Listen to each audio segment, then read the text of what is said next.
Alrighty, guys. So, if you remember, we are talking about the modern world. And once again, I have not forgotten that you are in secondary school. So, the idea of the modern world does not exactly mean the same thing to you as it does to the person that wrote this world history book. When someone's writing a world history book and they're talking about the modern world, they mean anything after World War II. So anything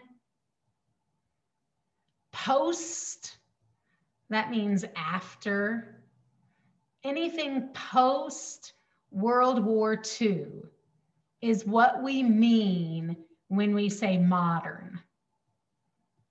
And really, that means modern art, modern music, modern anything. If you hear that term modern, they mean after World War II. Just keep that in mind when you're thinking about stuff.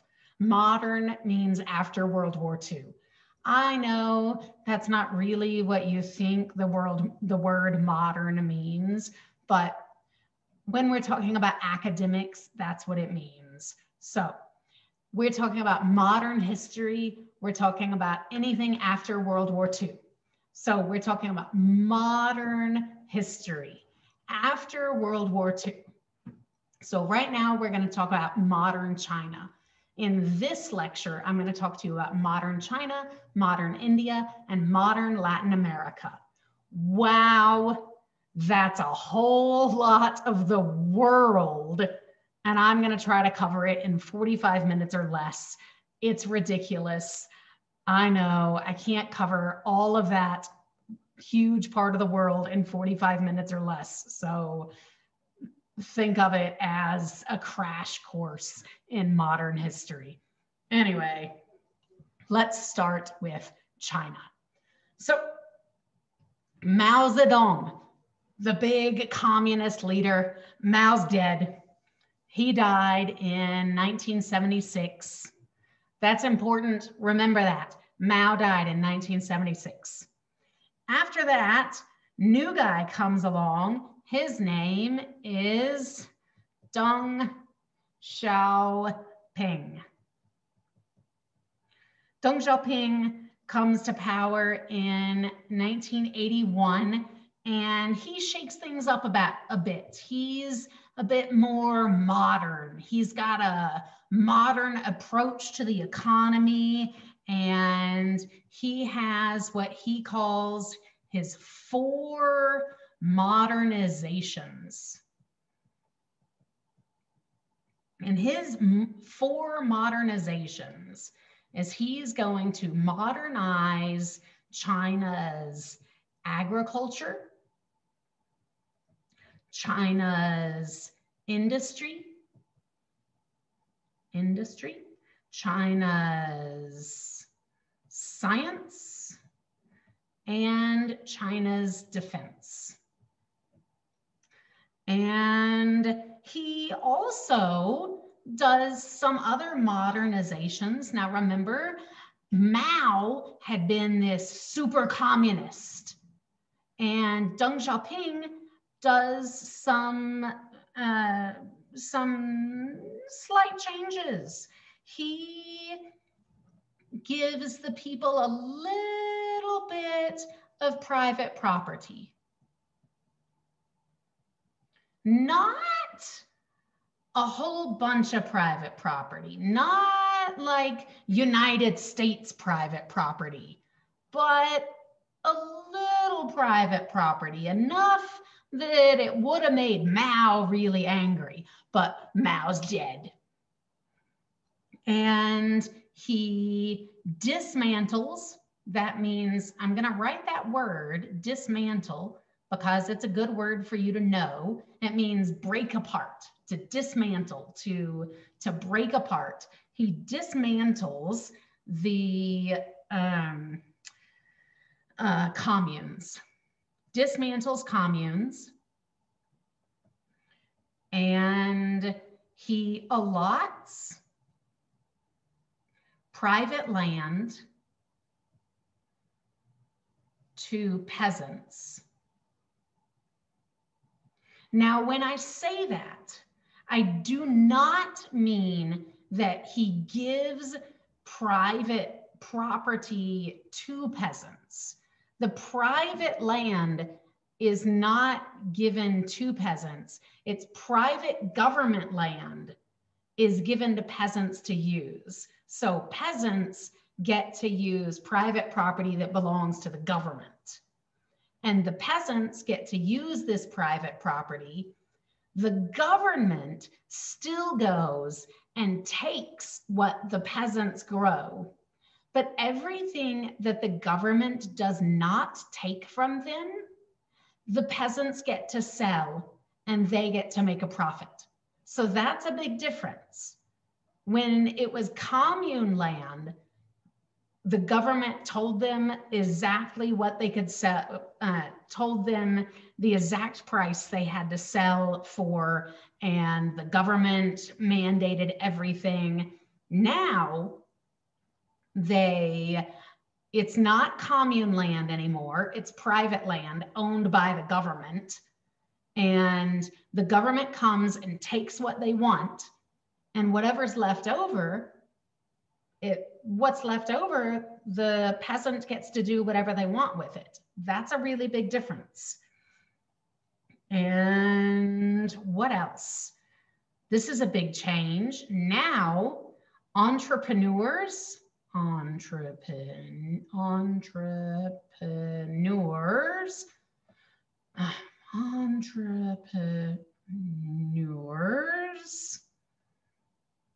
I spelling that correctly? Entrepreneurs, yes, could open small businesses. Yay! They could open their own businesses. That's pretty cool. You guys know what an entrepreneur is? We talked about it forever and ever and ever ago.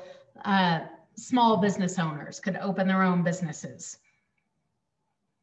Managers of state-run businesses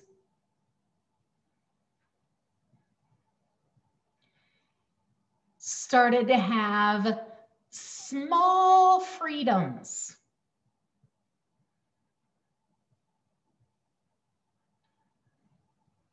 Now, if they made mistakes, they got in big trouble.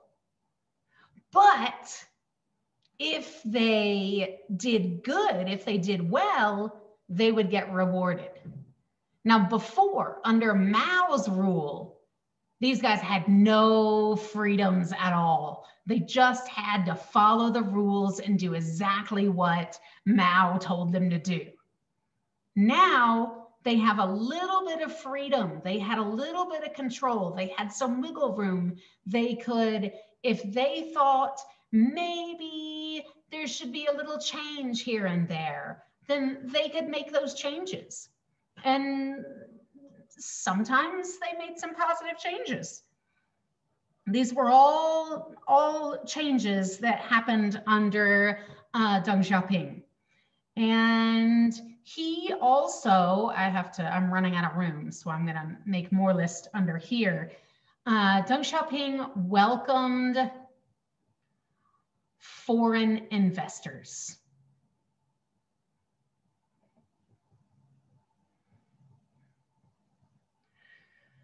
Investors are people that give money. And so he welcomed foreign countries to invest money in his businesses. So Japan and Hong Kong and Taiwan and lots of Western countries all invested heavily in Chinese businesses during this time in the 1980s. And it really, really helped China grow, especially the cities right along the eastern coast. And while this was happening, these cities along the eastern coast of China were getting richer and richer. So it was helping these cities thrive. That sounds really great. Also, crime and corruption were also thriving. So while quality of life was going up, crime and corruption were also going up. And while life in the cities was going up, quality of life in the rural regions, in the countryside, was staying really bad and really poor. And so what happens? What have we learned? We've learned this. Hopefully you've learned this in my class. What happens when poor people in the countryside look and see how awesome life can be in the cities? It makes for unrest, right? The people get, when poor people look at rich people, it makes them unhappy. Remember, this is happening. It's important for the future. Okay, so gotta clean that up so I can have syrup. Greater contact with the West led to a greater desire for democracy. The more and more that Deng Xiaoping opened up to the West and invited the West to come in, and the more Chinese people were seeing the way that things happen in the West, the more people were saying, hey, what is this democracy thing? What is this? People get to vote for their leaders? We think we like this. And in 1989, in Beijing, in a big public square called Tiananmen, that I is not supposed to be there. In Tiananmen Square, there was a big protest for democracy. Huge protest for democracy. And there were tens of thousands of people there.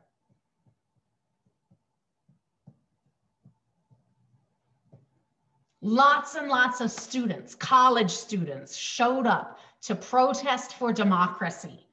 And the government was not having this. And the government told the protesters to stand down, told the protesters to go home, stop your protest. The protesters refused to stop. They said, no, we want democracy in China. What do you think the government did? They opened fire on the protesters. Thousands and thousands and thousands of protesters were killed or injured on this day. It was very sad. You can look it up. Tiananmen Square, 1989, in Beijing, China. And also another thing that happened in China, I'm sure you've all heard of the one-child policy. China, the government of China noticed that their population was exploding. I talked about this in the last lecture when I was talking about Africa. It's a real problem when your food and your healthcare are getting better and better, your population explodes. And when your population gets bigger and bigger and bigger, it's almost impossible to feed all those people. It's this cycle of you've got more food and better healthcare, and so you've got more people. But when you've got more people, you need more healthcare and more food. And then you've got more food and more healthcare, so you make more people. But then you've got more people, so you need more food and more healthcare. But then you've got more food and more healthcare, so you make more people. But then and it gets bigger and bigger and bigger, and it won't stop. And this thing was happening in China where they were getting more and more and more and more people, and they had to stop it. And the only way the government saw to stop that was to tell the people they were only allowed to have one child each. But what they didn't think about was eventually one day there weren't going to be enough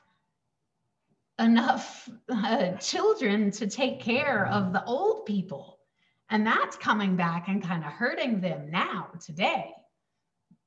And it's changed now. The law is changed, but it took a while. And let's see, what else? In 2011, China had grown so much that it became the world's second strongest economy.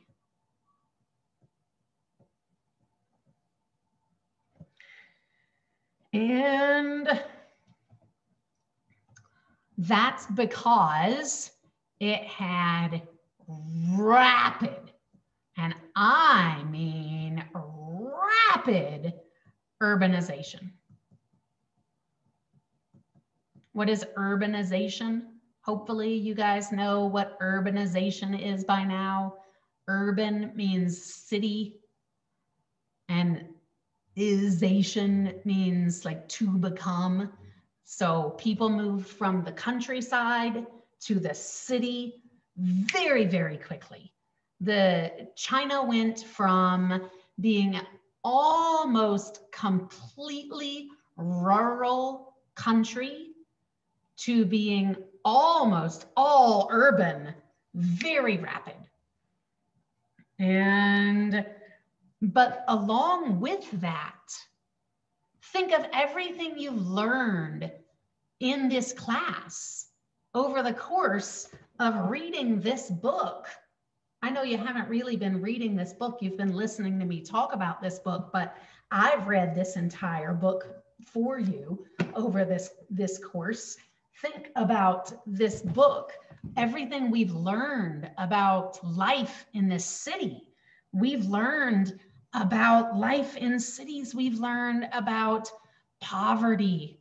We've learned about disease. We've learned about pollution. China has dealt with all of that. China is dealing with all of that right now. It's bad. The cities are so polluted in China. Disease is rampant. Poverty is rampant in China right now because everybody from the countryside is just moving into the city with no real plan. They're just packing up from the village and moving into the city with no real plan. They're just going. But somehow it's working for them. China does have some pretty major world human rights issues right now. Not just right now, they've had human rights issues forever, but they're human rights issues. So the Communist Party has been ruling China for over 70 years now.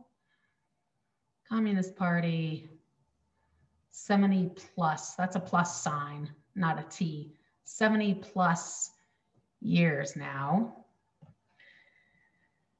The current leader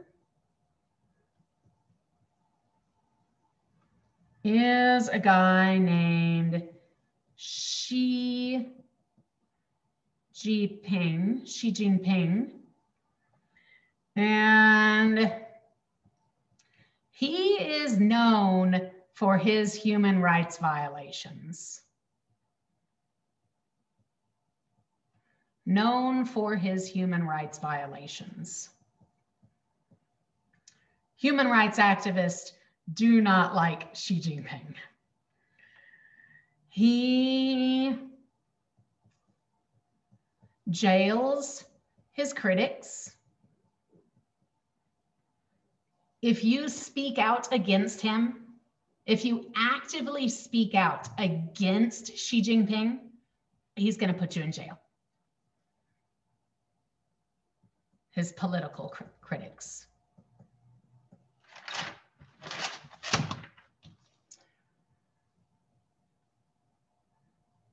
He uses,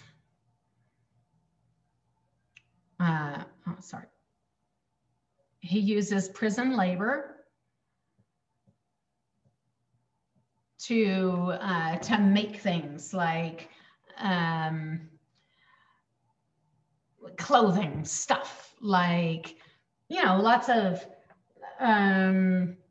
things, not particularly this dress, but you know, your clothing, check out the tag on whatever clothes you're wearing. And if it says made in China, it may have been made by a prisoner.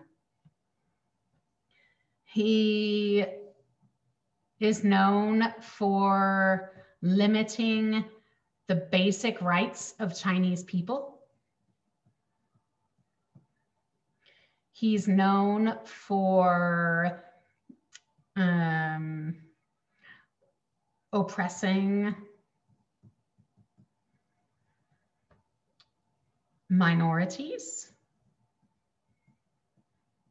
such as Tibetan Buddhist.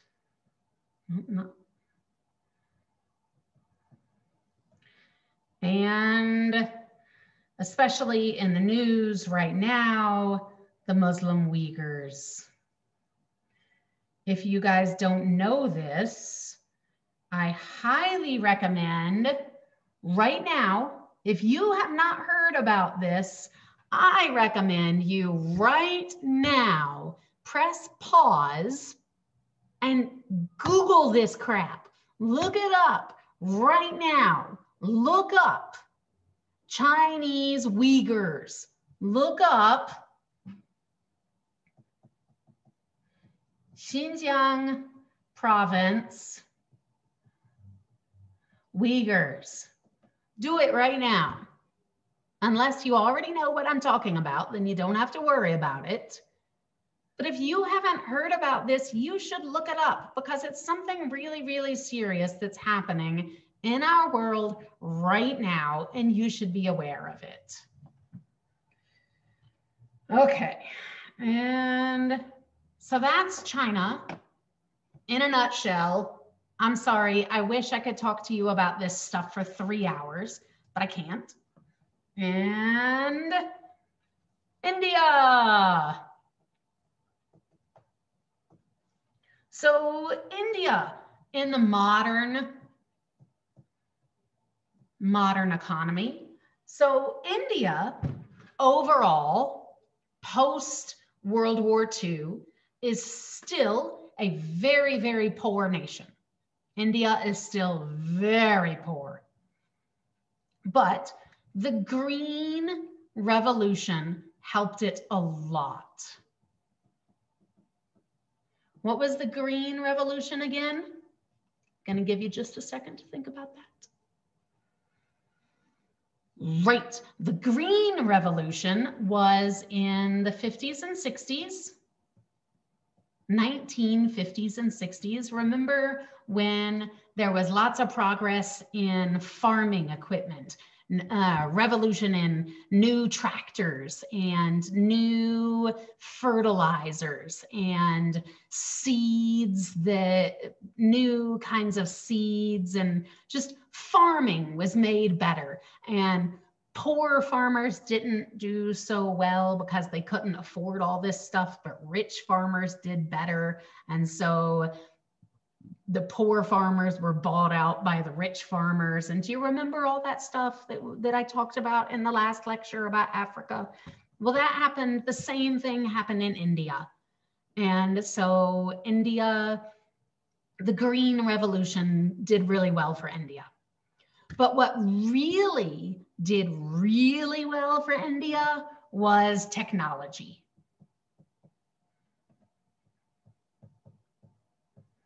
Tech did really well for India. They kind of just skipped over the green stuff, and the cities boomed in India with computer engineering. Universities boomed with young college kids learning how to do computer engineering. And that is what brought education and money to India. And that's where it's at in India. That's where the money is. Now, overall, really, India is still poor. It's a poor, poor place.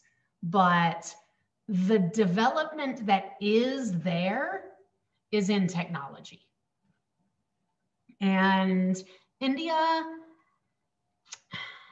it's slowly changing. The caste system that I've spent quite a bit of time talking about is outlawed.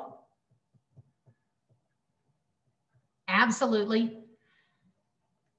But tradition is hard to break. We've talked about this a lot over the course of this class, that tradition is hard to break, but it's getting there.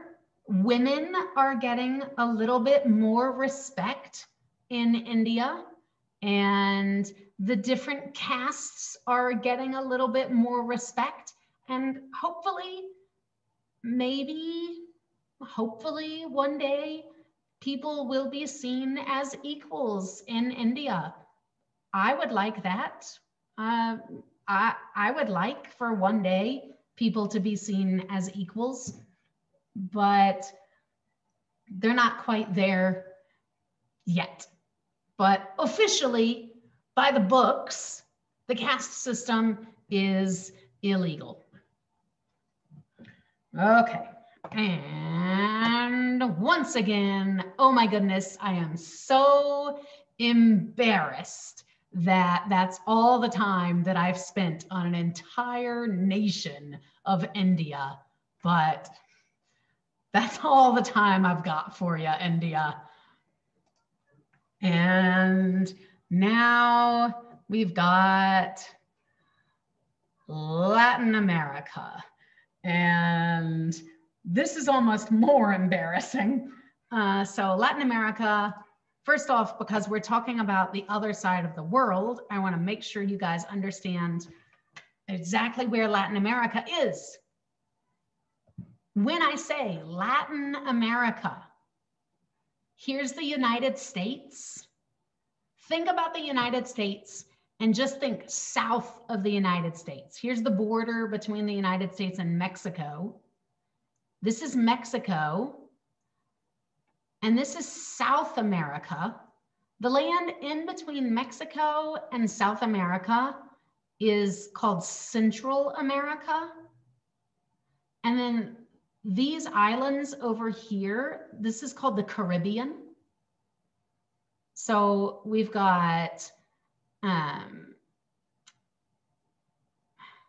just lost my train of thought. Okay, so Mexico is actually part of North America. Canada, the United States, and Mexico, this is North America.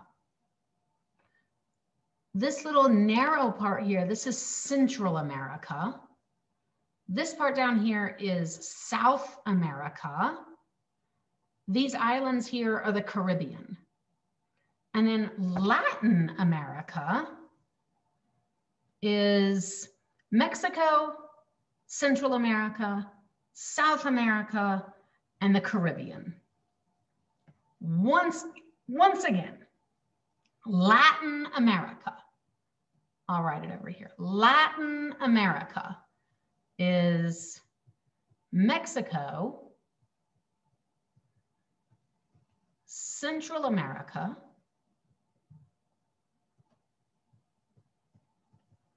South America, and the Caribbean. I'll go back over to the map to show you one more time. So Mexico, Central America, South America, and the Caribbean. It's 33 countries in total. Okay. So we're talking about all those countries now. These are extremely impoverished countries. Impoverished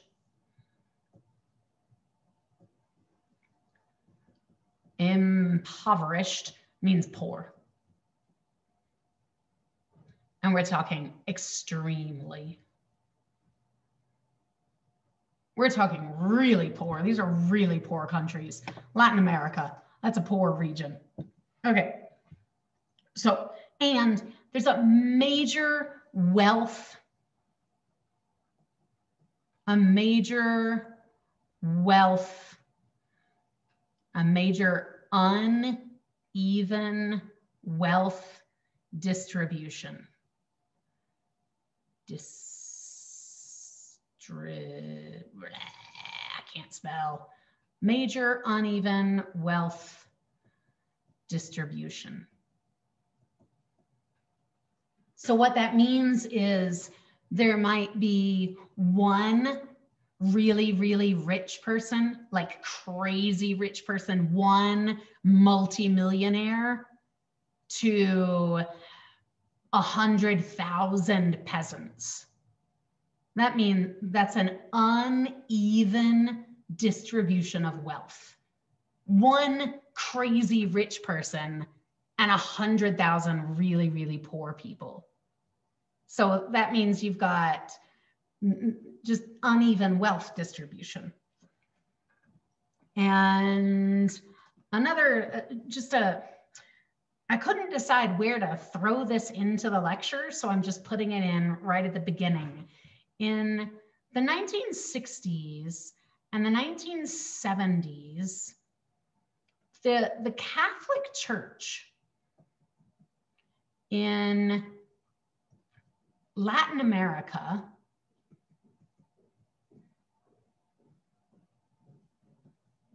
had this thing called liberation theology.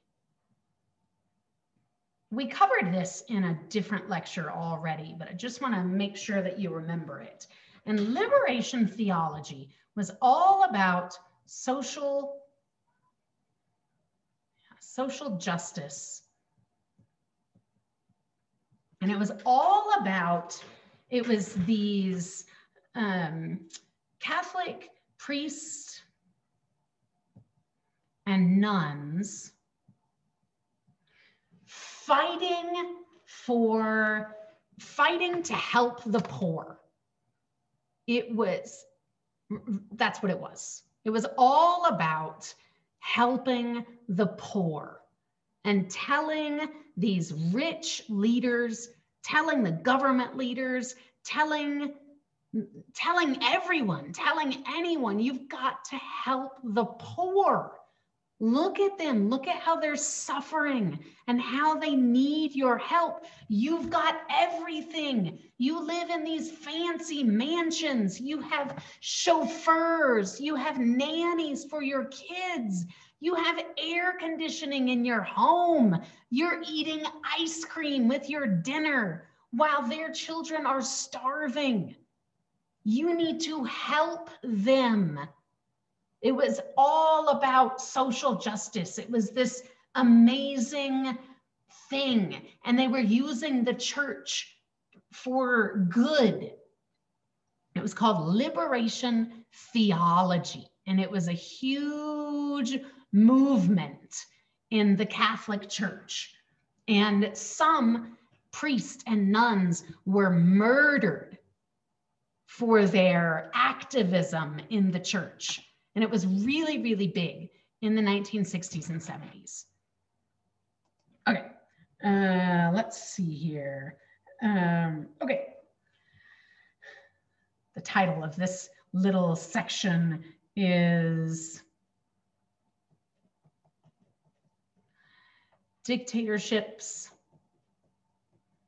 and Democracies in Latin America.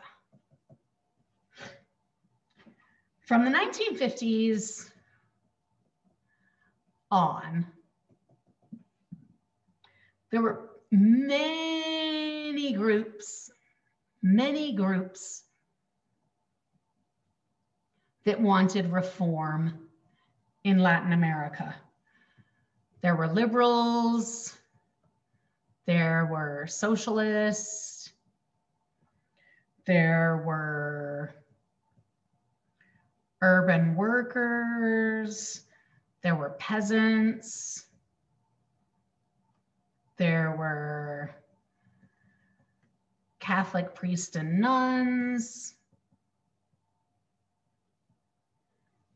and they were all different. They all came from different walks of life, different groups, different everything, but they all wanted the same thing. They all wanted to help the poor. Ultimately, that's what they all wanted, was to help the poor. They just all came from different ways, and they all wanted to do it in slightly different fashions, but they all wanted the same thing. And they all came in total conflict with the conservatives.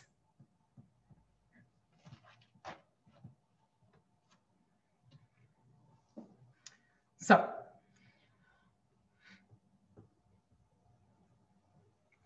between the 50s and the 70s, talking about the 1950s, the 1950s and the 1970s, the unrest grew.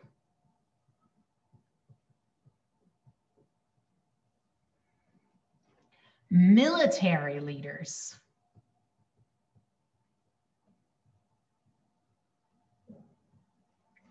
seized power. All over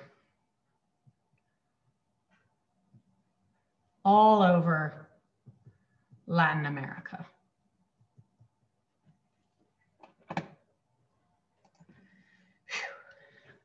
They claimed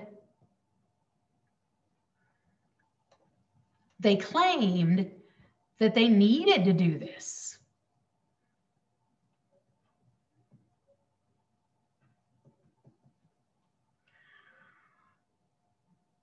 They imposed harsh order.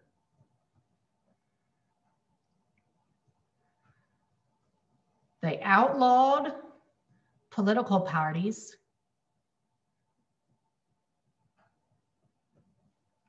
They censored the press.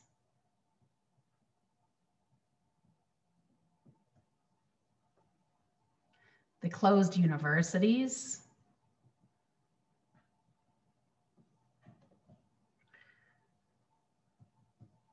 They imprisoned or executed thousands of opponents.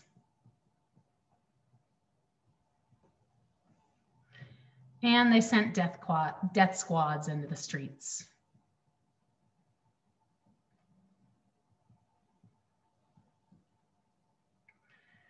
Sounds like really great guys, huh?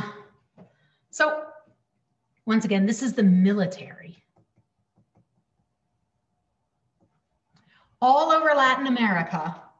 So once again, this is just like random, in random Latin American countries, the militaries were taking over countries, and the military was putting an end to political parties, like whatever the Democrats, the Republicans, the whatever the name of their political party was that was leading whatever country it was we were talking about. The military was swooping in saying, you don't rule our country anymore. We rule the country. There's no such thing as your political party anymore. I'm in control. You don't exist anymore. We make the rules. No more schools, because schools make liberals. We don't need education. We don't need it. No more education, no more newspaper, none of this. Just follow our rules. Listen to us. Anyone that says anything bad against us is put to death.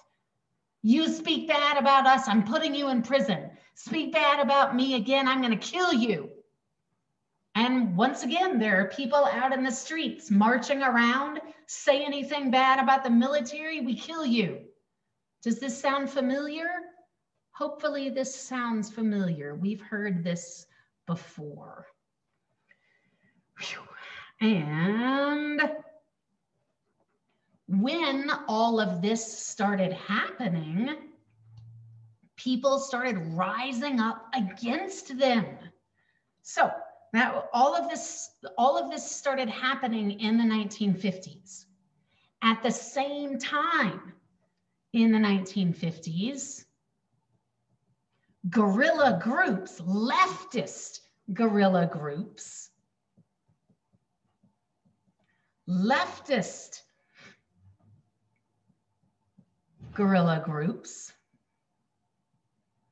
rose up and started fighting against these militant groups, started fighting against the military.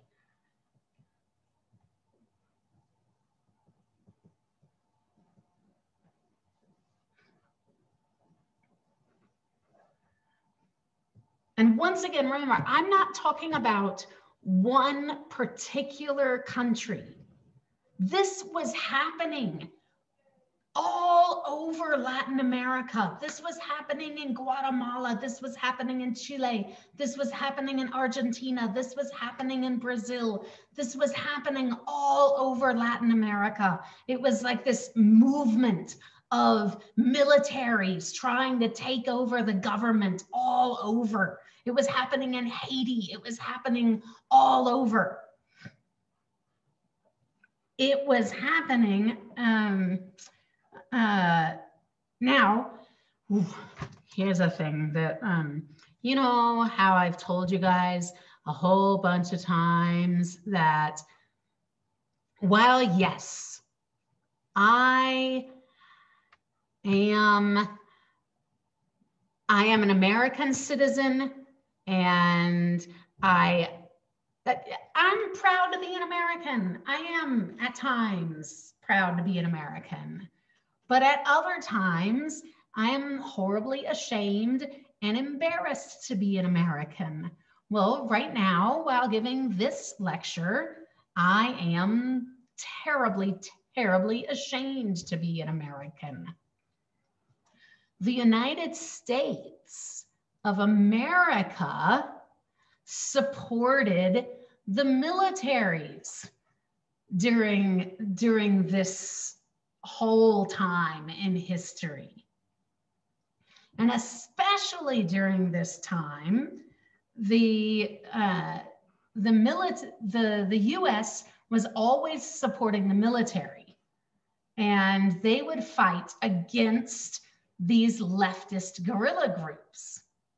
So a whole bunch of these leftist guerrilla groups formed very, very strong anti-US sentiments. Sentiments are feelings. Sentiments. So if you ever hear anyone say anti-US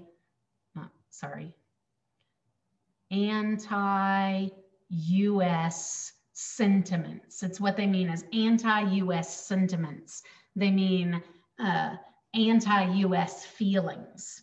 So these 1950s leftist guerrilla groups had very strong anti-US sentiments because these military groups were trying to take over their government, and the United States was supporting that. Well, in 1954, in Guatemala, let me open up the map and show you where Guatemala is, just so you can know exactly where we're talking about. Here's the United States, here's Mexico, and here's Guatemala right here. I've spent quite a bit of time in Guatemala, just so you know. I love it there. I love Guatemala. I've lived there for 3 months, and the people are beautiful and kind and warm and loving, and I really, really love Guatemala. If you ever get a chance, I recommend you going. Anyway, okay, back to it. Guatemala, right here. The people of Guatemala had a democratic election, truly 100% democratic election, and they elected a leftist president. It was democratic. They elected a leftist. Well, what do you think the United States felt about that? Yeah, you're right. They didn't like that. So, all right, 1954, Guatemala elected a leftist. The military wanted the right wing military wanted to overthrow the new president.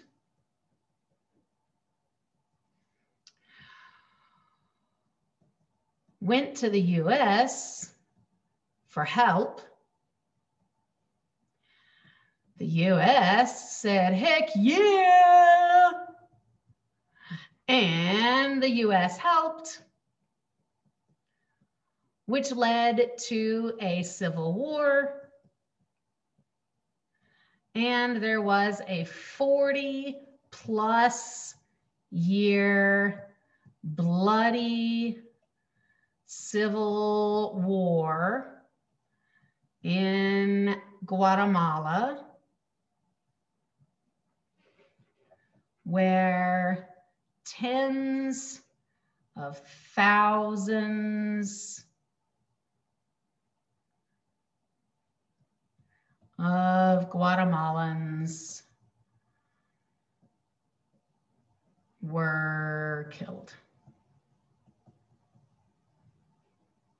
All because the United States and the right-wing military would not accept the democratically elected leftist winner of the presidency.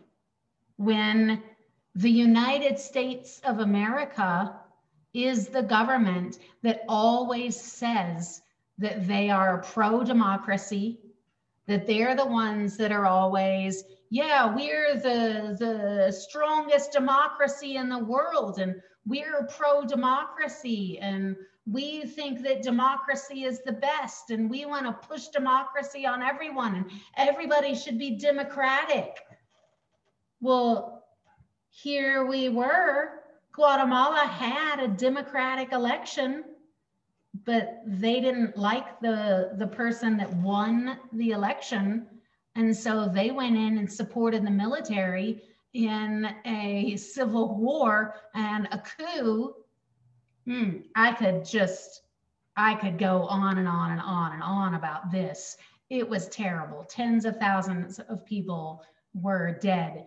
And a close personal friend of mine was a kidnapped child soldier in this war, which is a wonderful story I would love to talk to you about one day, but we don't have time right now.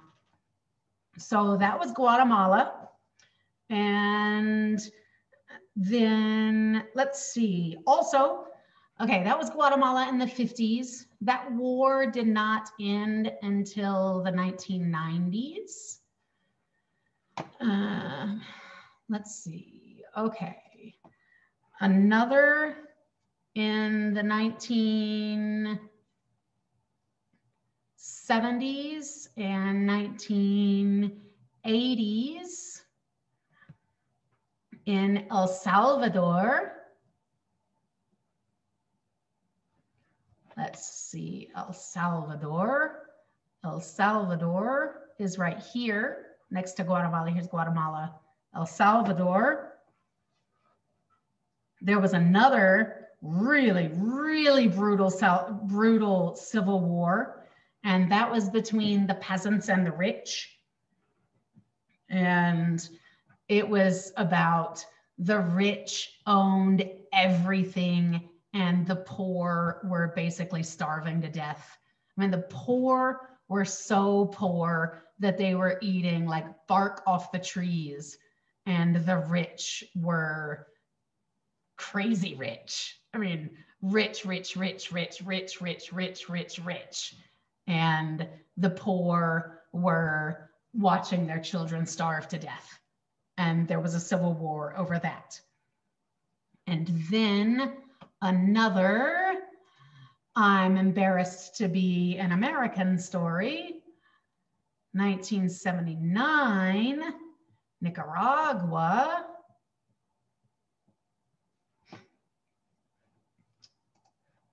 Is here. This is Nicaragua.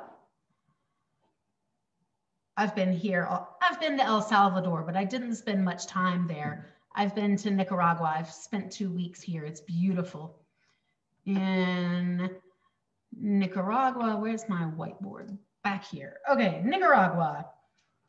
In Nicaragua, there was, how to tell this story. Okay, there was a crazy rich family called the Somoza. The Somoza family was in charge of basically the entire country of Nicaragua. They were really, really, really rich. And they were in charge of everything. And there was a socialist group called the Sandinistas. No, that's not how you spell it. Sorry. Oh, I was spelling it correct. Sandinistas. Okay, the Sandinistas were socialist rebels that were fighting against the Somozas. And they were trying to turn Nicaragua into a socialist nation. And they thought that they could make, life better for everyone instead of having this elite class that had everything, and then just a whole bunch of really poor people. They thought that everybody could have a little bit of something. You know, you guys know what socialism is. We've talked about this. Instead of just having one very, very tiny, tiny elite class and then everybody else poor, the Sandinistas wanted everybody to have a little bit of something. And so there was a whole bunch of fighting about it. And there was this big uprising. Well, Ronald Reagan, who was that again? Who was Ronald Reagan? Right. Ronald Reagan was the president of the United States in the 1980s.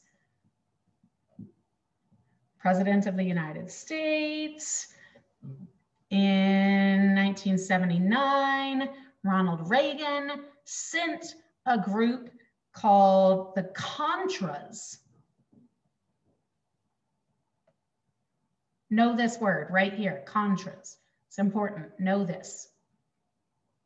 He sent a group of Contras. He sent this group to Nicaragua to fight against the Sandinistas because he wanted to keep this rich family in power in Nicaragua. Because remember, you guys should remember from a couple lectures before, Ronald Reagan was totally pro-rich people. Ronald Reagan liked rich people. He was all about rich people. Ronald Reagan was like, I don't care anything about poor people. I like rich people. Yay, rich people. Rich people are the best. I like the rich. So there was the rich family in control of all the rich people. Rich money, yay, the elites. I don't care anything about poor people. Rich people in control in Nicaragua. The Sandinistas said, wait a minute, how about we go socialist up in here and we give everybody a little bit of something and we have socialism in our country. And so they started a rebellion. Ronald Reagan sends the Contras to fight in Nicaragua against the Sandinistas to keep the elites in power. And that happened. That's another one of those makes me a little embarrassed to be an American. And one more little thing about Latin America. In the 1990s, there was a small change in Mexico. Do you remember? I just want to see if you remember. Quite a while ago, I don't remember, maybe it was 3 units ago. I'm going to erase all of this. 3 units ago, when we talked about Mexico and we talked about political parties,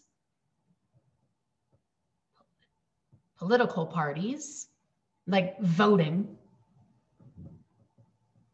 Do you remember I remember I asked on a test and I said, if I'm asking about a political party and you're going to go vote, you're voting for president in Mexico, what party should you always think of when you think of Mexico?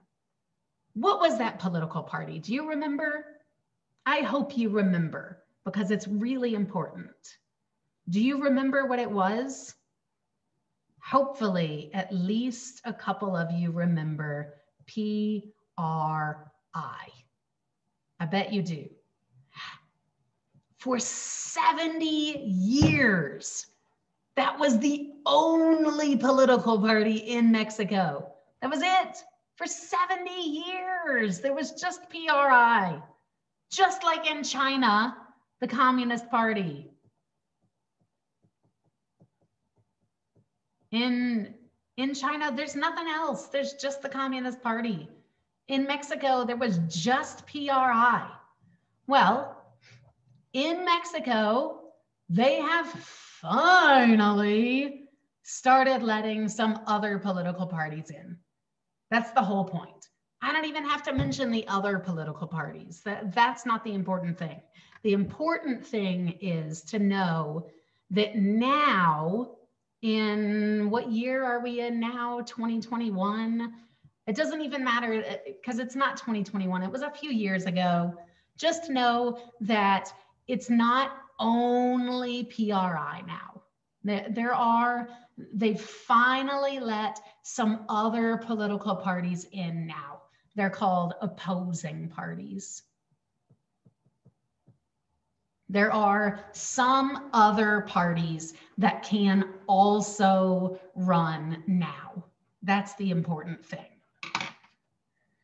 So now we've covered, in the modern world, we've covered Africa, China, India, and Latin America in an insanely fast amount of time, an embarrassingly quick amount of time.